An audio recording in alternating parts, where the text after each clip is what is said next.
অসত্যটা যেমন ইসলামী আন্দোলন রয়ের এজেন্ট হয়েছে, আর 400 কোটি টাকা আমিরের বাড়ি থেকে উদ্ধার করা হয়েছে এবং সেখানে বিএনপির অনেক লিফলেট ছিল, অনেক স্বর্ণালঙ্কার সহ ধরা পড়ছে। এতে করে কি ইসলামী আন্দোলন, বিশেষ করে পীর সাহেব চরমোনাই, উনি খুব মানে একজন পারফেক্ট লোক, সর্বদিক থেকে সৎ ব্যক্তি, তার চরিত্রের উপরে কলঙ্ক লেপন করা হয়েছে এবং এই সংগঠনের উপরে কলঙ্ক লেপন করা হয়েছে। তো ইসলামী আন্দোলন বাংলাদেশ, যেটা আমাদের সভাপতি সাহেব বললেন, যেটা ন্যায় নীতি প্রতিষ্ঠা করার জন্যই প্রতিষ্ঠা হয়েছে।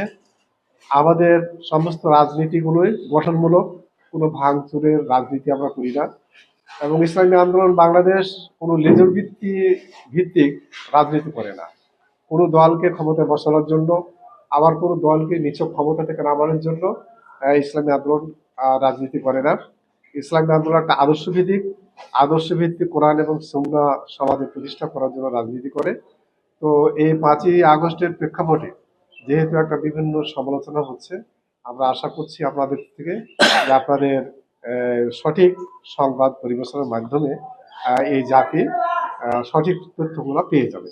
জোট থেকে ইসলামী আন্দোলন বাংলাদেশ একটা সংবাদ সম্মেলনের মাধ্যমে পৃথক হয়ে স্বতন্ত্র আমাদের এককভাবে নির্বাচন করার সিদ্ধান্ত নিয়েছে এবং নেওয়ার ফলে সোশ্যাল মিডিয়ায় যে সমস্ত বিভিন্ন অসত্য কথাগুলো প্রচার হচ্ছে, এটার বিরুদ্ধেই সঠিক সংবাদটা তুলে ধরার জন্যই আজকে আমরা এই সম্মেলন করতেছি।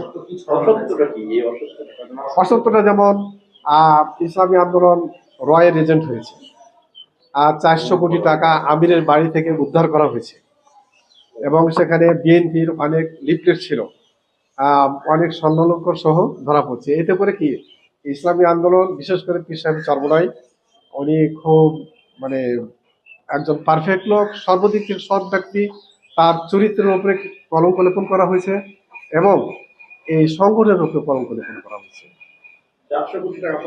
হ্যাঁ, এটা মিডিয়া ডিসকভার এবং এটা ডিরেক্টর সাহেব মামলাও সম্ভবত করেছেন। আসন কমিটি না, আসন কমিটি আমাদের করছে, ওনারা বলতেছে এটা আসন কম বেশির জন্য ইসলামী আন্দোলন চলে গেছে, কিন্তু ইসলামী আন্দোলনের আসন কম বেশির জন্য মূলত যায়নি।